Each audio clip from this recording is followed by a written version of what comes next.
Good morning and happy Monday. I'd like to introduce our great panel of guests on the accounting side of the business, a side of the business that we don't really talk about much.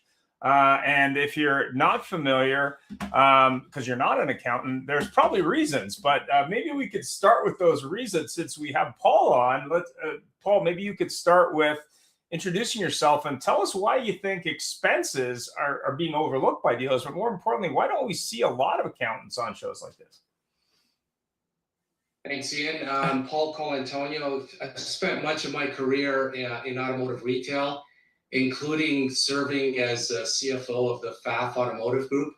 Today, I'm involved in building and operating a bunch of automotive businesses, including a company called Modos, which is a dealership intelligence software platform. Thanks again for having me on. Interesting question about expenses. I think the biggest expense dealers overlook is actually expense creep, which is basically the gradual buildup of expenses that nobody really challenges ever. For a smaller dealer, trying to find $100,000 of savings in one particular expense account is it's difficult, and sometimes you end up cutting something that's really important to the business. I think the real opportunity is to find $5,000 here, $10,000 there. Individually, the expenses may not look significant, but when you put them all together, you can produce substantial savings without damaging the business. I think most dealers or CFOs or controllers end up cutting their expenses and hurting the business in the meantime. So I think it's really important to look at it that way. Fantastic. So we have Randy on, and if you're not familiar, there is a current surcharge analysis promo going on right now with one of our sponsors, Payjunction. If you are watching live, you can see the details and the ticker on the bottom of the screen. If you have questions, reach out, but go ahead, Randy. Thanks for having me today, Ian. And yeah, no worries. Paul, Peter, pleasure. I'm with Payjunction. I'm one of the co-founders of the company. I've been operating with the company for approximately 26 years. We work within the dealership industry all throughout the country, processing billions of dollars of transactions. And actually that mythical six-figure saving is actually what we focus on within the dealership industry. So regularly we'll go into dealerships and take a look at processing costs and implement surcharging, which will show six-figure savings within each rooftop that we're able to deploy in. And to give you some real numbers, for example, Indian Chevrolet implemented our smart surcharging, completed staff training in approximately 2 hours, deployed the technology. The following month, the approximate savings was about $36,000 per month per rooftop. Wow. So, and we're seeing, six figures per rooftop, just depending on the processing volume. And, there's a little bit more data around that, and we'll get into it later, but we also surveyed 500 dealership customers to address a lot of the different concerns that Paul's raising around making sure you're not cutting expenses that affect CSI, affect the efficiency of the operation, or the impact on the customers. And we've got some really interesting data that I'll share with you during this talk. Fantastic. So obviously you don't want to trim the wrong expenses. That's clearly not a thing. How do you avoid trimming the wrong expenses? I mean, Paul, you were working with a group that at the time had, I think, about 19 rooftops.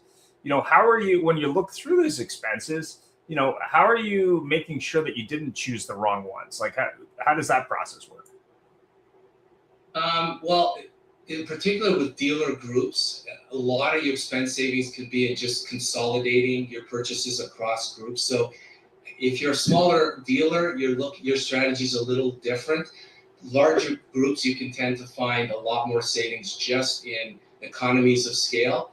But I think it really starts by, as an accountant, you look at your expense items and you make sure that every expense that you're looking to cut doesn't have a measurable return to your business. So it's those recurring, software type costs, recurring costs that happen every month that no one takes ownership of and tends to just sort of flow through the P&L on a monthly basis. You want to spend some time looking at that. And again, for larger groups, I think you want to focus on the consolidation of your purchases, because you'll find a ton of savings that way. Fantastic. Hey, Ian? Yeah, go ahead. But going on what Paul just said, and remind me of a conversation we had with free from DMSA about when they look at dealerships and they're going through the buy-sell process. And I think what you're saying, Paul, is very true. Looking at it from a bigger picture standpoint is very important. And a lot of times, the thing that he said is sometimes the dealers don't even look on a regular basis at the expenses. So sometimes having a third party take a look at it, they're looking at it from a new set of eyes. They're going to come across. And what he said to me, which I thought was very interesting, was because his company, what they do is they help the dealers buy and sell their dealerships. So he's looking at it from a financial standpoint because he's got to justify the cost of the dealership to the new buyer. But he says sometimes when you go back and ask the dealer, hey, what is this expense right here? They literally will like, well, I don't know. I got to look at it. So I think there's a lot of times because they're so busy, dealers are so busy, business is so busy. The car business is one of the busiest businesses out there where they don't have the time just to take a look at it. But then when they have a third party point these things out, it's like, oh, I'm spending what on what? So I think what you said is very true. And I think looking at across the group level is a great recommendation because you all of a sudden you find out you're spending money at one dealership and you're spending the same amount of money for the same thing that at another store that you don't need. So I think that's a very good point. Yeah, I mean, obviously, Randy, you guys do a lot of auditing of dealerships and looking at analysis. I mean, what are the things that you find that maybe they're not seeing? So just for everybody that's listening, right? So just to level set, surcharging is when you're taking the cost of acceptance and you're passing that on to the customer in certain scenarios. You can only do it for credit card transactions. For debit card transactions, cash check, you don't add the surcharging for compliance reasons. So just a level set on what surcharging is. And one of the best ways to pass that along is to integrate that into the DMS. So Paul had mentioned making sure that you're deploying fixes that don't impact the dealership, CSI operations. About 60% of dealerships, when they choose a payment processor to reduce costs, actually take it unintegrated out of the DMS. What does that do? It makes it really hard for the back office because there's data entry errors. You get a secondary system. It's not running out of the DMS. So some may create savings, but they create operational drag and efficiency, or they may not be properly disclosing the surcharge in a way to the customers that protects the CSI. So there's all sorts of considerations in proper ways to do this type of rollout to have the financial impact of the 6 figures in savings per month in terms of just the cash flow hit, and then also making sure that there's no impact on CSI, no impact on end of month close or quarterly close for the back office, and everything else like that through the dealership. That makes sense. So obviously, if you're doing it, first of all, you want to do analysis, but secondly, you don't want to cause new problems or new costs around that change. So, but going back to what we talked about in a second. I've asked dealers to call specifically about what you're talking about, the surcharging aspect, which I think that is literally the easiest way to add money to your bottom line. When I was looking at this and talking to dealers last year about this whole topic, and I would ask that question, how much money are you spending every month on credit card processing? And it was like, they were clueless. They didn't even have an idea. And then all of a sudden they'd come back and say, I had no idea I was spending that kind of money. And the reason why I point that out is this is becoming more readily acceptable. I was at the doctor the other day, and they literally said, I went to pull out my credit card and said, well, do you mind paying cash with a check? Or we're going to have to charge you 3%. And I was like, at the doctor's office? So it's becoming more readily available. But the point, and this all ties together, is they're not looking at that number. And if you're looking for an easy way to add to your bottom line, the credit card surcharging is an easy thing that's being readily integrated in most businesses. But most dealers don't even look at that. And like what Paul was talking about, when you're a large dealer group, the numbers are, I'm not sure what they are, but I'm sure they're substantial across a large dealer group. Yeah, the numbers are generally, can very easily be 6 figures per rooftop. So multi-rooftop dealership groups can get up into, 7-figure impact pretty rapidly. Yeah. 7-figure. Wow. That's impressive. So, when you're looking at expenses, and obviously there's some variable expenses, there's fixed expenses, there's a lot of different expenses from a P&L. Is that the easiest way for them to really not only streamline operations, to your point, but also save money? But more importantly, how do they choose the right company to partner with? Like, how would you know which one's going to cause other problems? Maybe you have some thoughts on that, Randy. Yeah, I think there's a real difference in the technology. So one way to just think about it, is it integrated or unintegrated? Does it actually link into the DMS, or are you running the surcharging operations outside of it? So Payjunction has a platform called no-code technology where we can literally layer in compliant surcharging to every DMS in market. CDK, Reynolds and Reynolds, Dealer Track, that covers 70+% of the entire market, plus all the additional DMSs in there, integrated and fully compliant. The next dimension to look at is people overlook this, but you know when you go to the grocery store and the payment terminal is facing out to you, and like you're interacting with the payment terminal yourself, it's giving you disclosures and tell you things while you're checking out. That's what we call a customer-facing terminal, right? So the other dimension to think about when you're thinking about a surcharge provider is first integrated, second customer-facing terminal. We put customer-facing terminals so that the service advisors, finance department cashiers have a terminal facing out to the customer. The reason that you do that is there's disclosure requirements, meaning that you need to disclose that there's a surcharge and a non-surcharge option. You need to offer the customer the ability to cancel it if they don't want the surcharge. And there's all this staff training that has to occur to get everybody compliant. So if you're not using the proper technology, then you're pushing all this training and compliance down to your service advisors, your cashiers, and you're gonna have turnover on your staff. That gets complicated. If you use the right technology, all of that disclosure and operational process is taken care of for you. So in the case where I've given you that example of the Andean Chevrolet, who deployed it literally in 2 hours, $36,000 a month in savings on one single rooftop with no additional training against the staff. Those are the different dimensions that you need to think about as a dealership operator, and back office and front office as you guys are thinking about it. Wow. So it's a very quick deploy, but more importantly, you have to be sure that the technology is integrated with your CRM or DMS. And on top of it, that you're not, I guess, taking the customer out of that process where you're informing the customer what you're doing. Am I correct there? That's it. So we like to say freedom of choice. So making sure that freedom of choice is there is really imperative for the customers. So they need to be aware that they can pay with one card, like Peter was saying. I can pay with one way with a credit card with a fee, or I can pull my debit card out, do cash or check or other different payment methods with no surcharge.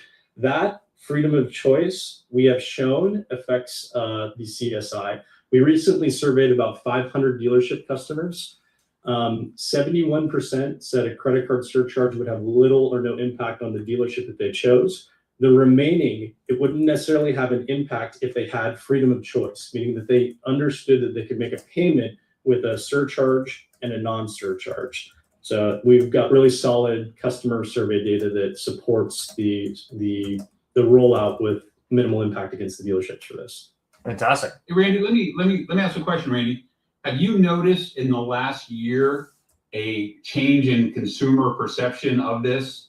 And do you think that has any relationship to the fact that more businesses are starting to push the surcharging back onto the customers? What's your thought on that?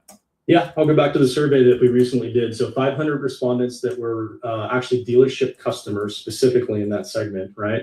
71% of surcharge would have little or no impact on dealership choice. And for the 29% that remained, the payment choice is critical, meaning that they would simply just choose a payment option that was non-surcharge as opposed to surcharge when presented with the option. So what we're seeing is the majority of the market is fine with it. And as long as there's freedom of choice at checkout, there's little or no impact against it. The whole market outside of dealerships, like you go everywhere, it started kind of in restaurants, but you're now seeing it. You'd mentioned, Peter, at your doctor's office. You're seeing surcharges roll out pretty ubiquitously through the entire market. And dealerships specifically just have a very significant financial impact per rooftop in evaluating this. At Pfaff, we went through this exercise where we went with different payment providers and we got quotes, and we also, we decided on surcharging. We also had a limit on each, depending on the line of business, on how much we would offer without a surcharge. So on our exotic business, for example, when we were selling a McLaren, the first $25,000 on a credit card would be no surcharge, and then after that we would have a surcharge. Then you step down to sort of BMW, Audi, and we would get to $10,000, and then for mainline for Volkswagen or Toyota, we would go to $2,500 to $5,000 of no surcharge, and then surcharge above that. It was interesting. Back to your to your point, Randy. A lot of customers didn't mind paying the surcharge, depending on the card they had, because obviously different cards have different levels of benefits, and they would gladly take the surcharge because it was less than whatever benefits they perceived from the credit card.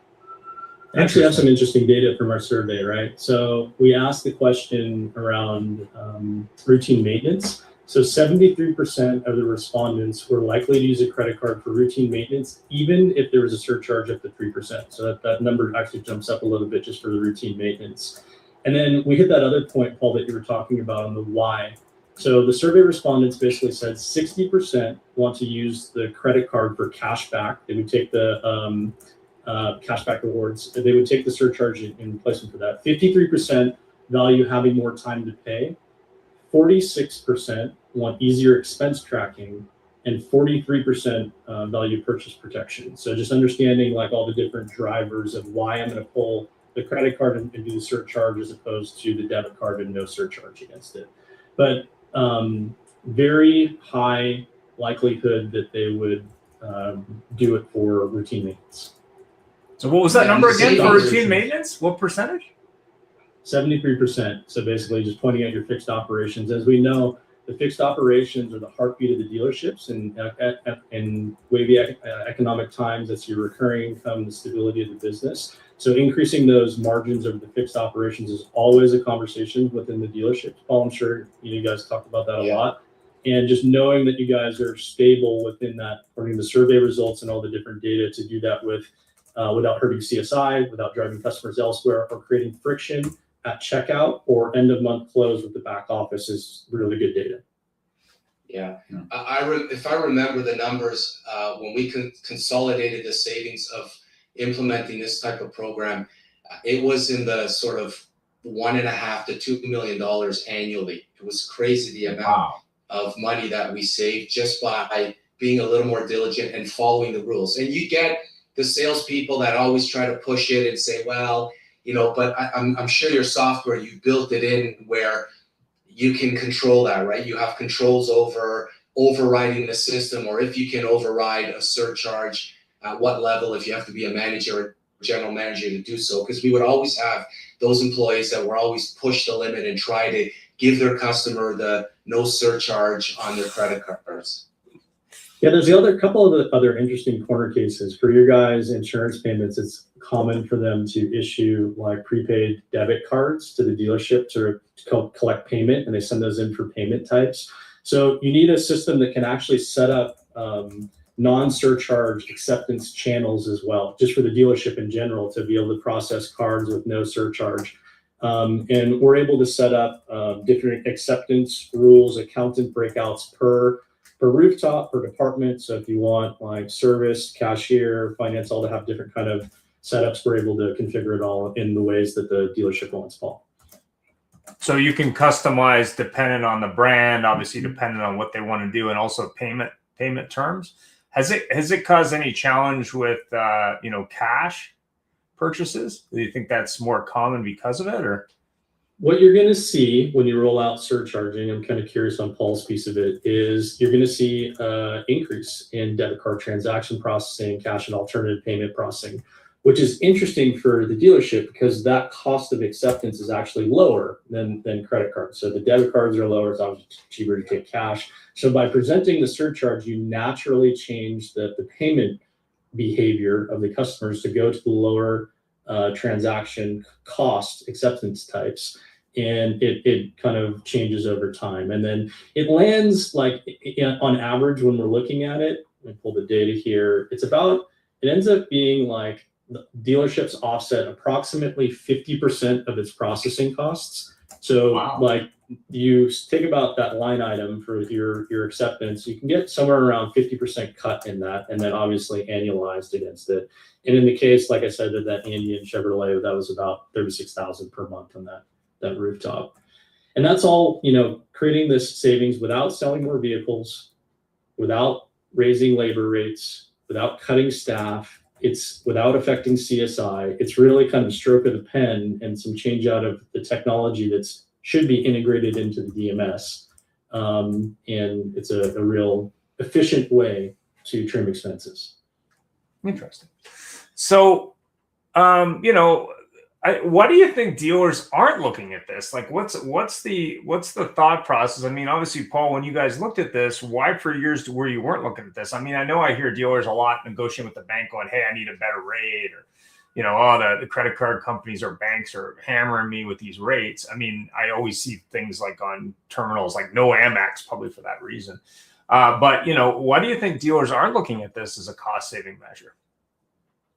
It was a shift in mindset, and I think the customers, you need to be in a place where customers are ready or accepting of it. It's not easy because, you know, especially I keep thinking the sales side. I think on the service side, you know, it's a lot easier because the transaction values are smaller, and it's using credit cards is typical. I think with service, it's more trying to get people off of credit cards and onto, you know, different payment, be it a debit card, because you'll see the significant savings there. When it comes to buying vehicles, naturally, you know, people like using credit cards, and trying to get the salespeople, sales managers, even the GMs at time to tell their customers, "Hey, all of a sudden we're going to charge you a 2% or 3% fee." I mean, it is you're adding a cost to the transaction. You might as well just say, "Oh, by the way, we're going to add another $3,000 to the vehicle selling price." It's no different, right? So it was very difficult to get people to shift their mindsets internally.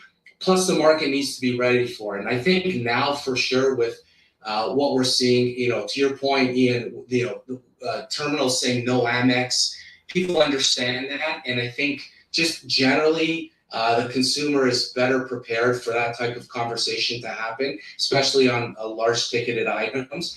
But it is a very difficult change internally to get everyone to think about charging a customer for, you know, for credit card fees. Interesting. Ian, you know, in relation to what they're talking about too, I did some research. I talked to a couple of dealers about this topic before the show, and two of the dealers I spoke to told me that they tried to do something like this, and they tried to do it through their DMS provider. I'm not going to mention the DMS provider, but they said it was a nightmare. And they said basically because it was like they make this change and then literally just threw it at the staff, and the staff, they rejected it. One dealer actually told me that his service advisors would actually, because they put a limit of $1,000, they would actually take the invoice, if it was over $1,000, and break it up into two invoices. So they would give the customer two invoices for the same repair, so it would be under the $1,000 fee, so they would avoid paying the surcharge. So I think part of that has to do with how it's implemented. So maybe Randy, since you're kind of the expert on the panel today, tell us a little bit about what makes Payjunction different and how you're doing it, because from what I'm hearing, the dealers, a couple of dealers I did, they loved it. Some of the dealers I spoke to, they said they had a horrible experience, and it kind of sounded like it was because it was literally just thrust upon the staff, and they kind of, and that one dealership, for example, they rejected it. They worked totally against it, and they finally took it away completely. So how does Payjunction do things differently? Yeah, great perspective, Peter. Thanks for sharing that.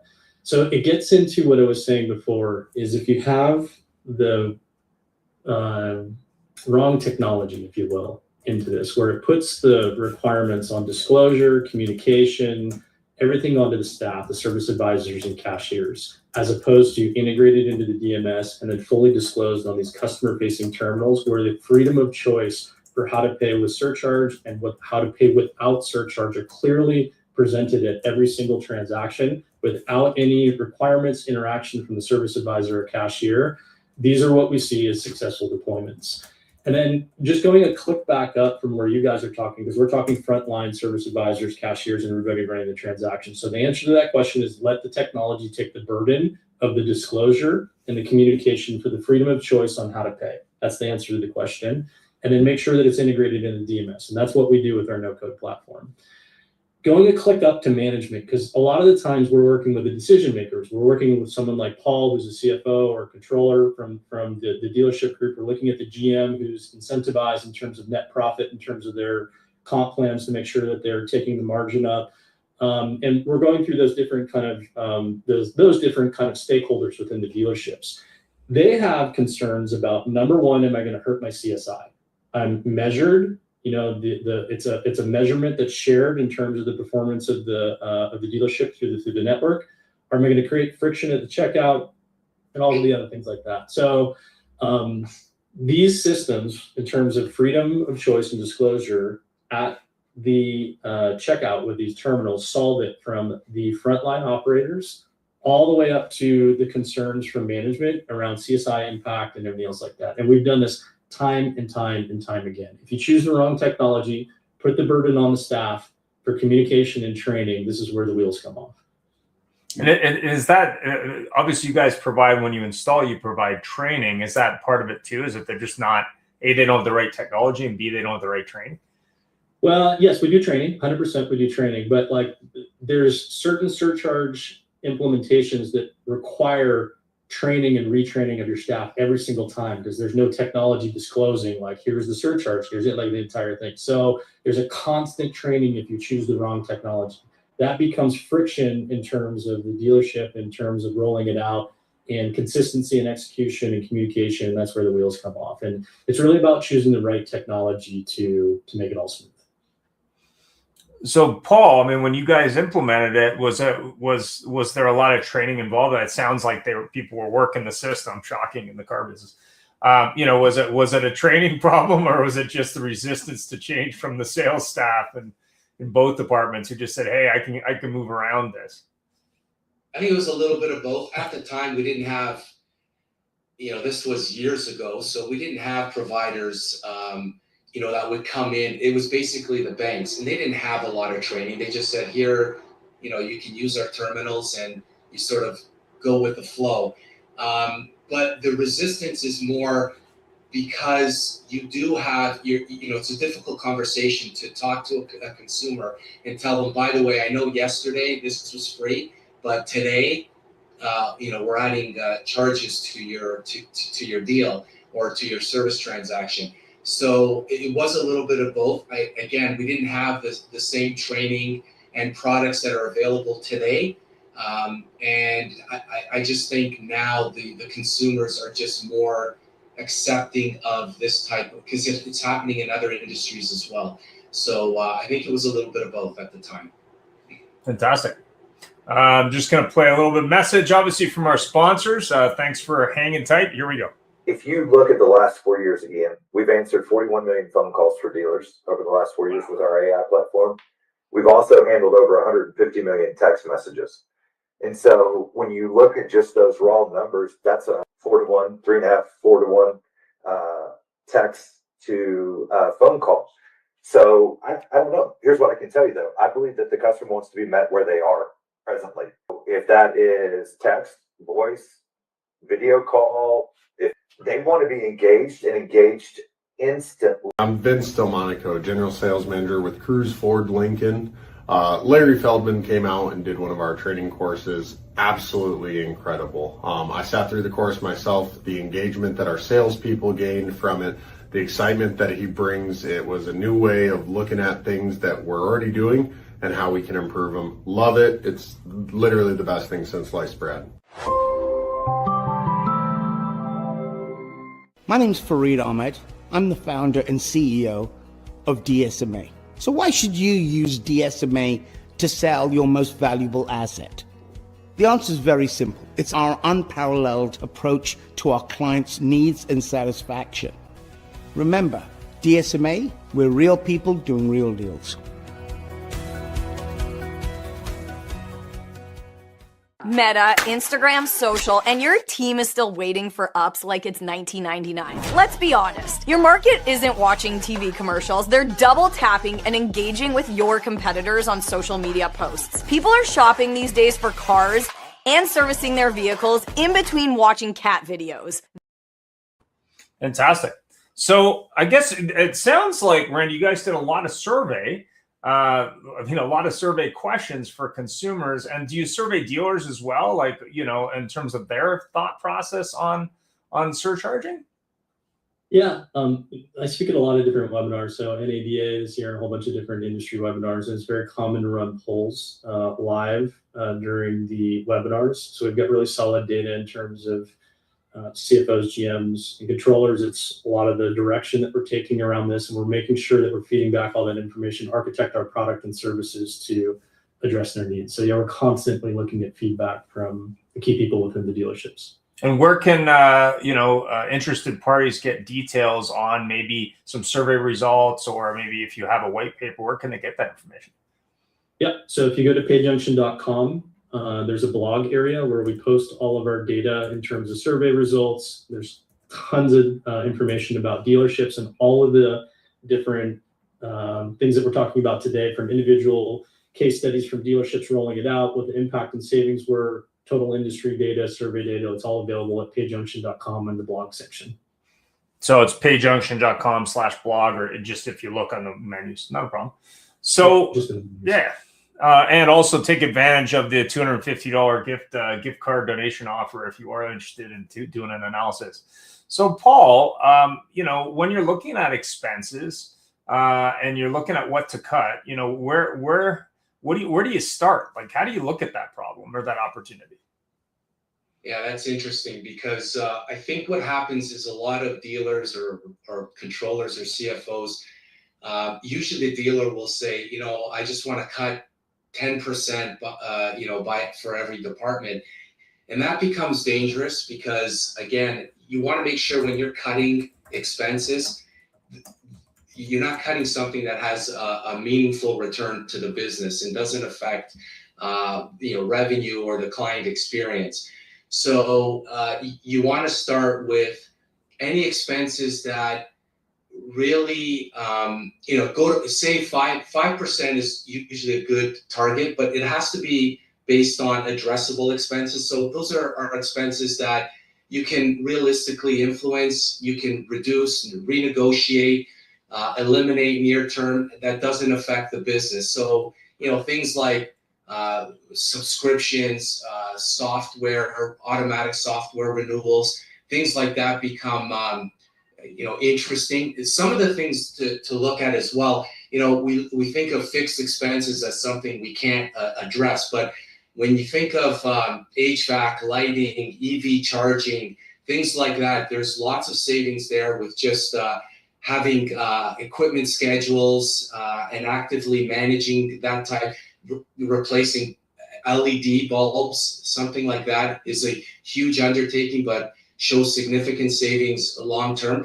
I think it's just important that when you're going line by line, that you're focusing on those items that will not impact your business negatively. So I'm going to go ahead. ask a question. When you're talking about these expenses that you're looking at, when you were in that role, did you ever come across situations where, because I'm seeing more and more now on a lot of these technology contracts that the dealers are signing with technology providers, there are automatic upgrade fees where every year there's a 1 to 3% increase in the cost built into the contract. So, 1 year you're paying X dollars and the next year you got, up to a 3% increase automatically, which that's got to be hitting the bottom line. Do you guys, when you were looking at those things, when you were in your position, were you reviewing those and trying to go back and renegotiate those, or what's your thoughts about things like that? Yeah, for sure. Like, we would have every 2 years, we would renegotiate. We'd put expenses out to tender. It's just part of our normal practice, just to make sure we keep all our existing vendors honest. And for sure, the recurring fees, upcharges, things like that, they happen. And what tends to happen is, you get busy in the day and you kind of forget about expenses, especially the ones that no one really owns.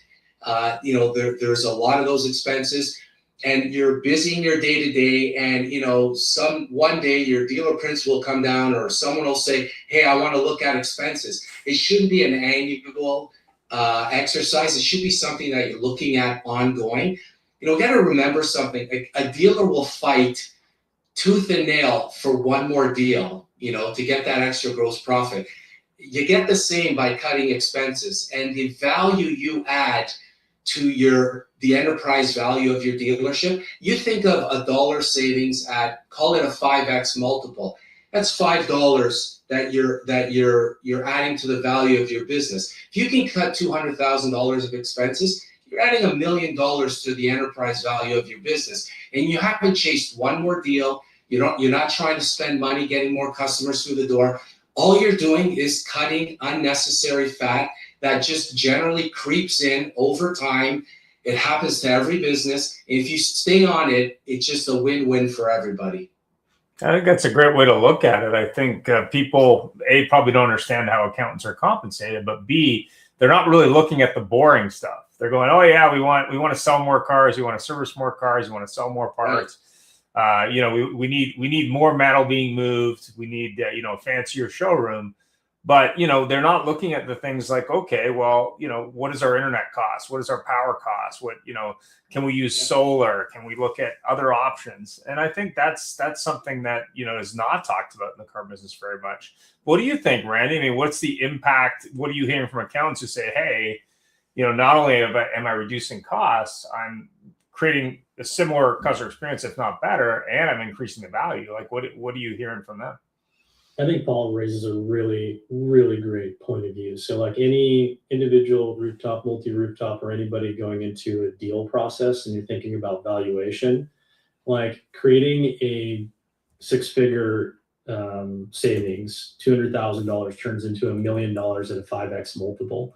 So anybody going into a deal process, optimizing the financials, should be really thinking about anything like this, whether it's payment cost acceptance to be able to get the 6 figures income to step up the valuation of the sale is a really good perspective. So there's cash flow for long-term operators, and then there's valuation for any groups that are looking to go into a deal process. So I just wanted to pause and recognize that that's a really important lens to look at there.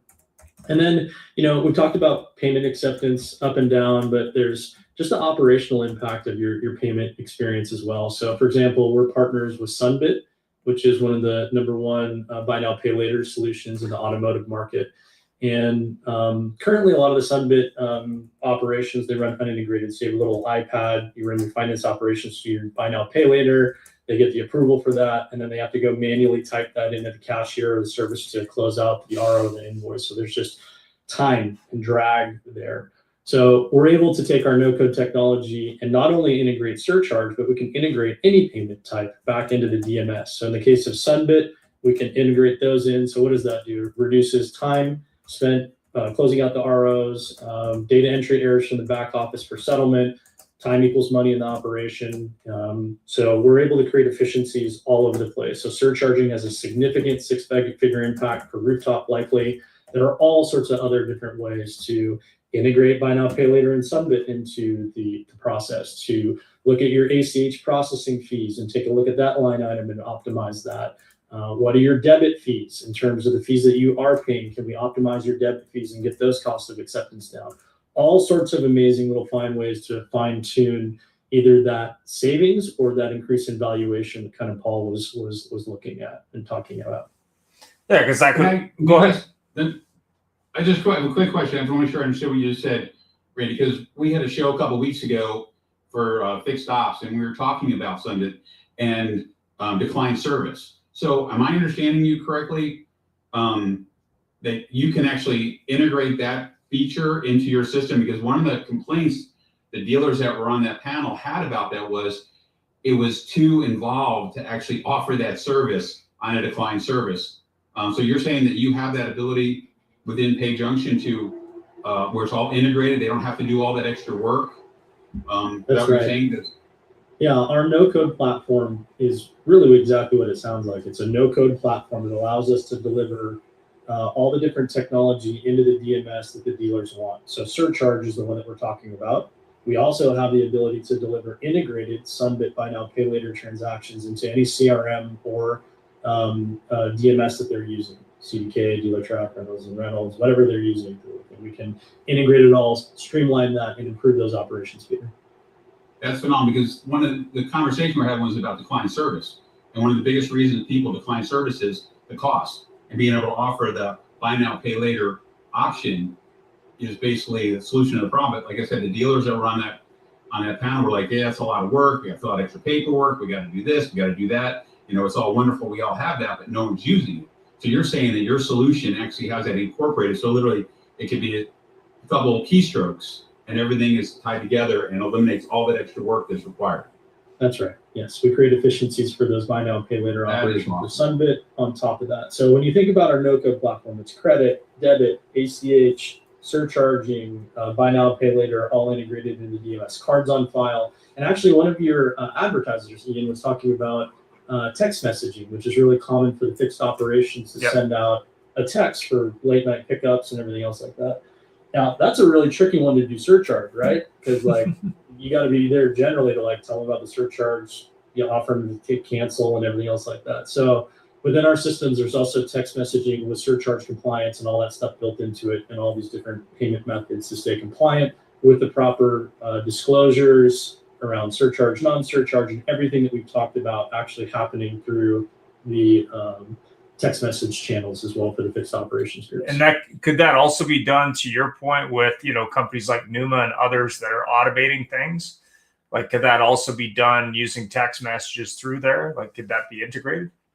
We have an open platform and an API, and our entire business is looking for technology partners to wire up with it. So yeah, I mean, we could basically talk with any of the different companies about integrating that compliant text-based text messaging, surcharging into it. But we would need to talk to the companies first to see what the opportunity is. Yeah, if they're not familiar, Numa does help on the service side, moving into the sales side. But obviously, if you're using text messages to communicate based on age demographics, that's a big win.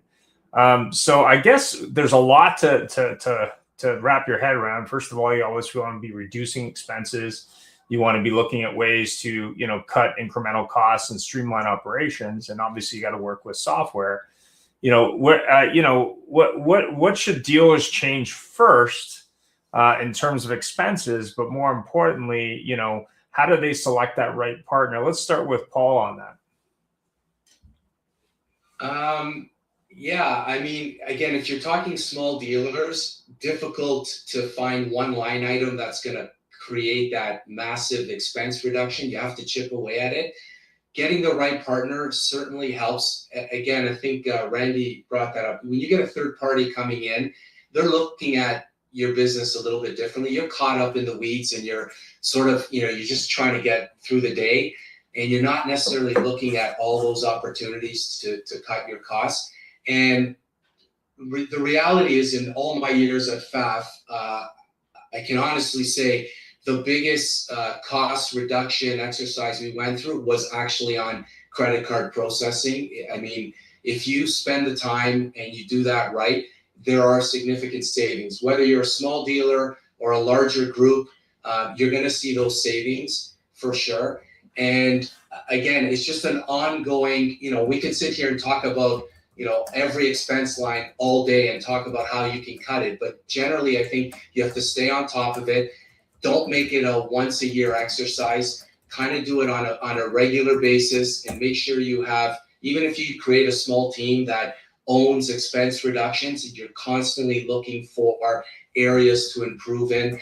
And where there are third-party providers that are willing to come in and offer their services as part of their engagement, I would absolutely take advantage, because it is a third set of eyes that outside the dealership that's looking at your business probably from a different lens than you are. And then what do you hear? Thanks for that. And then Randy, what are you hearing from companies that you work with in terms of, you know, how easy it was to work with your team, you know, why they chose you guys? What are you hearing? Yeah, I mean, like we have specialists that come in that know obviously the dealership industry up and down, and we regularly come in, take a look at the processing statements, also take a look at the operations for all the different things we're talking about, and figure out not only the way to optimize the cost of acceptance to target that six-figure per year rooftop annual savings, and also outline the operational efficiencies that we can bring in. Peter, like we were talking around Sunbit integrated into the DMS. Are you training your staff for surcharging currently? How much time are you doing that? What does the turnover look like? What is the friction in terms of getting them to actually disclose and work with the surcharges, as opposed to just use the technology to handle all the disclosure. And we come in and do an entire analysis and create a report for the dealership that allows them to see dollars for dollars. So here's what you're doing today. Here's what your annual savings approximately would be. And we're running a promotion right now where there's a $250 Visa gift card you can take, or you can do a $250 charitable donation on your behalf when you complete a no obligation smart surcharge savings analysis. So we put our money where our mouth is, and we'll come in and either kind of give the gift card or the donation to the charity of your choice to be able to highlight those savings for you guys and show you the numbers that can have the impact against the dealership. Fantastic. So Peter, and that's what? great. Honestly, that's the kind of stuff that if you're a controller or CFO right now, you're looking for a company that's coming in and they'll do an assessment for you. I think it's well worth the time and effort for sure. Yeah, it sounds like sometimes CFOs are caught down in the weeds and they're sort of dealing with that 30-day spin cycle, which we all know is common in automotive. You know, when you're looking at, say, 20 rooftops or more, or you're looking at, to your point, 300 rooftops. I mean, what was your experience like when you're dealing with a company like Lithia? I mean, obviously, they're not a small organization. I mean, did they have the same mindset in terms of charging? They actually did. Lithia is an interesting group. They're well run, very well organized, and they are very they have a cost management personality. I would say their culture is very much ensuring, you know, they let their people do like the GMs have full autonomy to do what they need to do, but their compensation plans, their bonus structures are, you know, it's obviously CSI, it's gross profit, but there's an expense management as well. And they've centralized a lot of their back end office, and they go through expense lines. They have people that's what they do on an ongoing basis. Just look for ways to cut costs and find efficiencies. So they're very successful, and they understand that concept that, you know, your bottom line is driven by two factors. Yes, your top line, but then there's all your expenses as well, and each one adds the same value to the bottom line, and they understand that and they focus on that. Fantastic. Peter, any final thoughts on your side? What do you think? What I'm surprised about, honestly, is if I was a service manager or fixed ops director, I would be literally all over this like white on rice, because at the end of the day, I'm getting paid on the bottom line. And if I could drop, you know, $5, $10, or $35,000 to the bottom line that I'm going to get paid on, you know, I would be all over this. So I'm surprised that there's not more of those people that are literally reaching out or pushing it up the line to the CFOs or the comptrollers. Hey, look, we really need to look at this, because fixed ops is where the majority of credit card processing comes from across the board.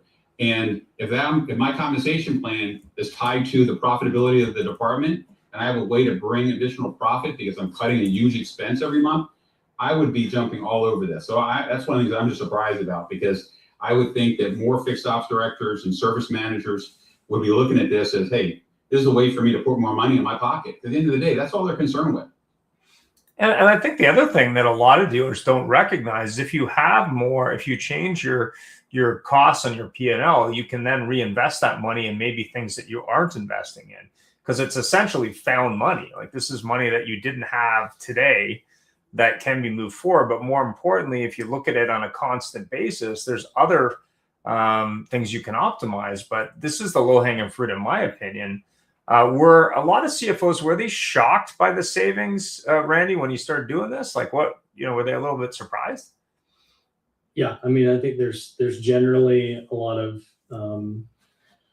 shock when we show them the numbers, and then we need to talk through all the concerns around CSI and how we mitigate that, show them the case studies from the other dealerships, understand that this is going to be safe and reasonable to deploy within dealerships, and that's what we've done for years now. And I would say that the opportunity actually is in two buckets, because there's a huge wave of dealerships that already surcharge now. And then there's a whole bunch that are considering it. So there's two things that can happen. If you're considering it, come and look at the savings report, where we can come in and show you both the cost of acceptance impact and also just the, you know, help you understand the time impact of your staff within the dealership. And for those that are already surcharging, you have an opportunity to go through and look at optimizing that as well. What is your cost of debit acceptance? Are you integrated into the DMS and eliminating all the different friction, data entry errors? Are you using customer-facing terminals to reduce staff training and compliance issues? So all dealerships looking at this have an opportunity to look at optimizing that line item. Fantastic. So obviously, don't wait. Take advantage of the $250 offer, but more importantly, have someone else take a look at with different eyes on where maybe you're missing, not just on credit card surcharging, but on other charges. When you're looking at that additional money and that money that you're missing right now, if you're not negatively impacting your customer experience and your sales, whether it be service or sales, why would you not take a look at it? So I guess my last question for Paul would be, why do you think dealers would hesitate knowing all those things? I don't know if it's a lack of knowledge. Maybe it's podcasts like this where people know that there's actual services out there that can help you, and it's usually free of charge. And I honestly, I just think they're caught up in their day-to-day. I mean, a lot of CFOs are working in the business, not on the business, and that's a big challenge. Where you're just caught in the weeds and you're just trying to grind out. It's a 30-day cycle, trying to get your statements out, trying to get the statements to the OEMs, and then you got your banks crawling all over you. You just don't have a lot of time to think about this, but it is one of the easiest way, especially for a CFO. It's difficult for someone in the back end to help the sales side of the business, but you can certainly do your part on the expense management, and you can contribute to the bottom line of your dealership or dealership group just by paying attention and taking advantage of whatever services are out there that can help you in this process. Fantastic. Any final thoughts, Peter? We're almost out of time. No, I really appreciate the time. There was some great information. And like I said, I think one of the big takeaways was sometimes you just need to have somebody else take a look and review. I highly recommend everybody to reach out to Randy, get some more information, because I think he has some very good things that they're bringing to the table, especially the integration with the credit card and the payment, buy here, pay here later. That's a huge thing in my mind, because like I said, a hot topic right now is decline service, and you've got a solution for that. So I'm very excited to hear about that and learn more about it in the future. Also, you can definitely get the data from payjunction.com. Look under the blog section. Is that correct, Randy? That's right. Yeah. Fantastic. And then again, so there's a $250 Visa gift card or a donation to a charity of your choice for no obligation surcharge savings analysis. Whether or not you do this, you should know your number. Just know what the actual dollar savings is to say yes or no to it. And we'll actually incentivize you guys to know that number. Fantastic. Well, thanks for taking the time today to learn more about accounting, surcharging, savings, and then, of course, also taking the time to look at your expense sheet. And I think Paul said every 2 years they were looking at it to renegotiate on those contracts that maybe a little bit challenging in 2026. And then to reallocate that money to things like, for example, looking at other fees on the banking side, be it ACH, debit cards, etc., to finance decline services, because that's another area where I think dealers are missing the boat there. And we all know service in 2026 is more important than it's ever been, especially if you can acquire more revenue with customers that already were through your service department. But thanks very much for taking the time. Next week, we're talking about, I guess, the dirty data problem or the dirty data opportunity in automotive as we embrace AI. We're going to have some really heavy tech people on. Should be entertaining to talk about that problem, but more importantly, to put resolutions towards it. And if you haven't already gotten your tickets for CX Auto 2026 in September, we'll be there in Detroit in partnership with Automotive News. Clips are out on YouTube for the show and also on our YouTube channel. And thanks for watching, and thanks for all the great info. Thanks, everybody. Thanks. Thank you so much. All right, bye now. Bye, guys. Thank you for helping the industry get better today live.